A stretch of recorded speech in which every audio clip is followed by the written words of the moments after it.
नमस्कार, मैं हूं आपके साथ सोनम सिंह और आप देख रहे हैं टीवी 24। वक्त हो गया है बुलेटिन का। बुलेटिन की शुरुआत करेंगे बड़ी खबर के साथ। कांग्रेस की भारत न्याय यात्रा 14 जनवरी से शुरू हो रही है। राहुल गांधी इस बार मणिपुर से लेकर मुंबई तक इस यात्रा में शामिल होंगे। कांग्रेस महासचिव केसी वेणुगोपाल ने इस बात की जानकारी दी है। उन्होंने बताया है कि ये यात्रा 6200 किलोमीटर की होगी। 14 जनवरी से 20 मार्च तक भारत न्याय यात्रा चलाई जाएगी। कांग्रेस की ये न्याय यात्रा कुल 14 राज्यों से होकर गुजरेगी। डोंबिवली पश्चिम में रेती बंदर रोड के पास एक 8 फुट का अजगर दिखाई दिया, जिसके बाद आसपास के लोगों में हड़कंप मच गया। वहीं लोगों ने आनन फानन में जब POW को कॉल किया तो सर्प मित्र ऋषिकेश सुर से तुरंत मौके पर पहुंचे और अजगर का रेस्क्यू किया। इसके साथ ही कल्याण परिक्षेत्र के वन अधिकारी ने जंगल में अजगर को रेस्क्यू कर छोड़ दिया। जिंदगी के साथ लंबी लड़ाई लड़ने के बाद आखिरकार लेफ्टिनेंट कर्नल करणवीर सिंह नट की सांसें थम गई। शहीद लेफ्टिनेंट कर्नल KS नट को भारतीय सेना की तरफ से अंतिम विदाई दी गई। सशस्त्र बलों के शहीद नायकों को सम्मान देने की समृद्ध विरासत के अनुरूप कुपवाड़ा टेरियर्स ने लेफ्टिनेंट कर्नल के बलिदान और शहादत को सम्मान देने के लिए कुपवाड़ा में पुष्पांजलि समारोह का आयोजन किया।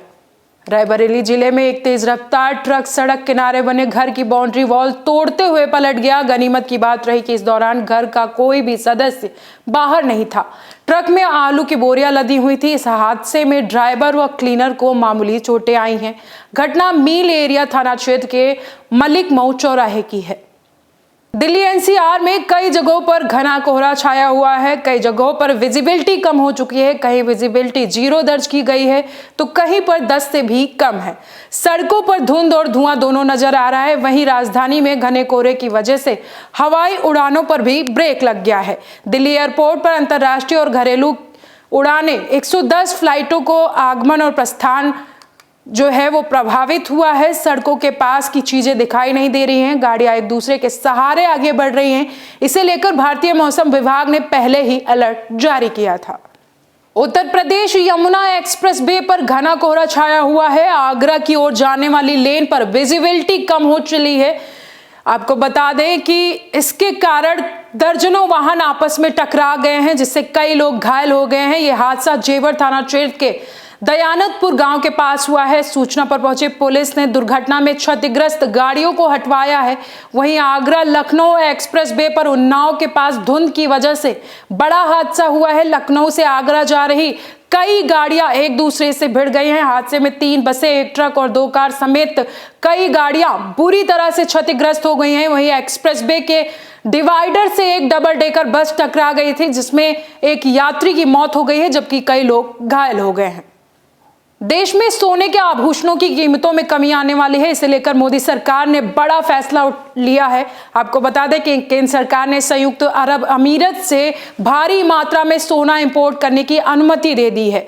फ्री ट्रेड एग्रीमेंट के तहत रियायती शुल्क पर UAE से गोल्ड आयात होगा। भारत में साल 2023-24 में 140 टन सोना इंपोर्ट करने के लिए 1% शुल्क लाभ देने का फैसला लिया गया है। रेवेन्यू डिपार्टमेंट ने पिछले दिनों नोटिफिकेशन जारी किया था और कहा था कि टैरिफ रेट कोटा का लाभ उठाने के लिए पात्रता मानदंड निर्धारित किए गए हैं। खबर लखनऊ से है, जहां पर जिला कारागार में बंद विचाराधीन कैदी की इलाज के दौरान मौत हो गई है। आपको बता दें कि KGMU अस्पताल में कैदी की मौत हुई है। आपको बता दें कि जिला कारागार में 21 नवंबर को हालत गंभीर होने के बाद में भर्ती कराया गया था। जानकारी के मुताबिक वहीं पर इलाज के दौरान विचाराधीन कैदी की मौत हुई है। खबर बाराबंकी से है, जहां पर देवा थाना क्षेत्र में एक दलित महिला का अपहरण कर गैंगरेप करने वाले 4 आरोपियों को पुलिस ने घेराबंदी कर अरेस्ट कर लिया है। जानकारी के मुताबिक रेप करने वाले आरोपियों में से एक आरोपी को घटना स्थल पर ही पुलिस ने गिरफ्तार किया था। वहीं पुलिस ने बाकी के 3 आरोपियों को अब गिरफ्तार कर जेल भेज दिया है। 25 दिसंबर 2023 को थाना देवा के कस्बा में एक महिला के साथ दुराचार की घटना घटित हुई। इस संबंध में जैसे ही थाने पर यह सूचना प्राप्त हुई, इस संबंध में सुसंगत धाराओं में अभियोग पंजीकृत किया गया और इस घटना में एक नामजद व 3 अन्य अज्ञात व्यक्तियों के विरुद्ध जो FIR की गई थी, उसमें से नामजद अभियुक्त की गिरफ्तारी सुनिश्चित करते हुए उसके बयान एवं अन्य सुसंगत साक्ष्यों के आधार पर सीसीटीवी फुटेज के आधार पर अन्य 3 अभियुक्त जिनका नाम अज्ञात में था उनका नाम प्रकाश में लाया गया, उनके विरुद्ध साक्ष्य थे। इस प्रकार इन चारों अभियुक्तों को गिरफ्तार किया जा चुका है।